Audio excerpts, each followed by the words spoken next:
বা অংক কৰিলে যি ভাল লাগে কৰিবা একচুৱেলি মানে 12 বজাৰ পিছত ছ'চিয়েল চায়েন্স মানে ইজি কেইটা ছাবজেক্ট মানে অসমীয়া একেটা ৰিডিং পঢ়াটো বহুত ভাল মই মৰ্ণিং টাইমতটো কোৱা নাই ইংলিছ আৰু ধৰা কি আছিলে জেনেৰেল চায়েন্স ৰাতিপুৱা এই দুটা ছাবজেক্টে মোৰ কাৰণে বেষ্ট হয় বুজি পাইছা আৰু আকৌ ৰাতি অলপ পঢ়া ৰাতি 8-9 বজাৰ পিছত ষ্টাৰ্ট কৰা অংক হোক জেনেৰেল চায়েন্স হোক মানে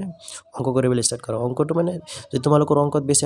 প্ৰব্লেম হৈছে অংকটো বেছি প্ৰেক্টিছ কৰা আৰু এটা কথা মই কৈ দিওঁ যিটো ছাবজেক্ট তোমালোকৰ আটাইতকৈ ইজি লাগে ন সেইটো আটাইতকৈ বেছি পঢ়া কাৰণ কি জানা এনেকুৱা ষ্টুডেণ্ট আছে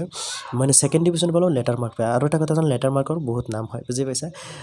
আৰু কি ক'ম তোমালোকৰ যদি কিবা প্ৰব্লেম থাকে মোক ক'বা আৰু এটা কথা যদি তোমালোকে মোৰ ভিডিঅ'বিলাক চাই পেলাই ভাল লাগে তেনেহ'লে মই নকওঁ কিন্তু তোমালোকৰ যদি বেলেগ কিবা অসুবিধা থাকে ঠিক আছে মোক ইনষ্টাত তোমালোকে ফ'ল' কৰি